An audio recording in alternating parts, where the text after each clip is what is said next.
Hello friends, welcome to my channel সুস্মিতার কাব্যকথা। শারদীয়া দুর্গোৎসবের চতুর্থীর সন্ধ্যায় সকলকে চতুর্থীর শুভেচ্ছা জানিয়ে শুরু করছি আজকের ভিডিওটি। আজ প্রথমেই ঘুরে দেখাবো রাজপুর সোনারপুর এলাকার এলাচি রামচন্দ্রপুরের এই দুর্গা প্রতিমা এবং মণ্ডপটি। এবারে এদের থিম হলো শ্বাস। চারিদিকে পরিবেশ দূষণ, তার মধ্যে একটি শিশু শ্বাস নিচ্ছে প্রকৃতির কোলে। আমাদের চারপাশ থেকে তো সবুজ হারিয়েই গেছে প্রায়। সেই হারিয়ে যাওয়া সবুজকেই ফিরিয়ে আনা যে কতটা প্রয়োজন ভবিষ্যৎ প্রজন্মের জন্য, সেই ভাবনাকেই এখানকার শিল্পীরা অত্যন্ত কুশলতার সঙ্গে ফুটিয়ে তুলেছে এদের এবারের পূজা মণ্ডপে। দেখুন, গাছের গুঁড়ির ওপর ধরিত্রী মাতা তার সন্তানকে সবুজের মধ্যে কি সুন্দরভাবে আগলে রেখেছে। চলুন প্রবেশ করি মন্দিরের মণ্ডপের অভ্যন্তরে।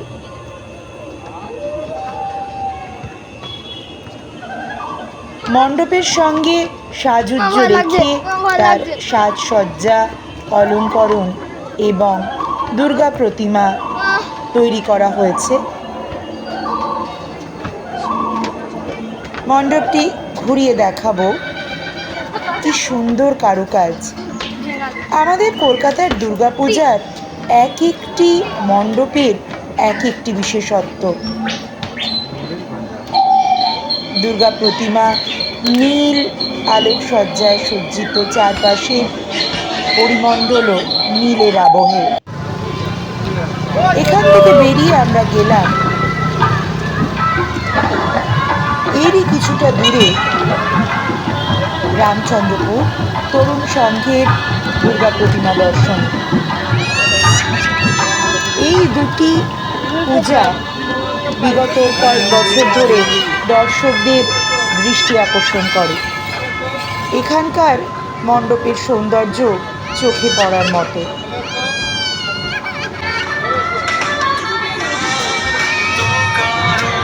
ঘুরিয়ে দেখাবো মণ্ডপের আভ্যন্তরীণ সাজসজ্জা।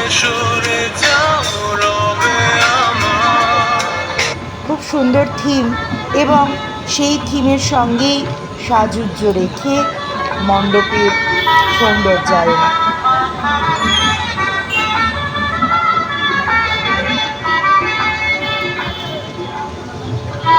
কি সুন্দর কারুকাজ। এক একটি মণ্ডপে প্রবেশ করলে তাদের সৌন্দর্য আর শিল্পকুশলতা মন এমনভাবে কেড়ে নেয় যেন মনে হয় দেখতেই থাকি। মা দুর্গার আশীর্বাদ কামনা করে আজকের চতুর্থীর সন্ধ্যায় শুরু করলাম 2025-এর প্রতিমা দর্শন। আমার সঙ্গে সঙ্গে আপনাদেরও ঘুরিয়ে দেখালাম এবং দেখাবো আগামী পর্বে কলকাতার বিভিন্ন প্যান্ডেল এবং দুর্গা প্রতিমা। আশা করব সকলের এই পুজো ভালো কাটুক, সুস্থতার সঙ্গে কাটুক, সকলে ভালোভাবে পুজোয় আনন্দ করুন, মজা করুন। উৎসব সকলের জন্য।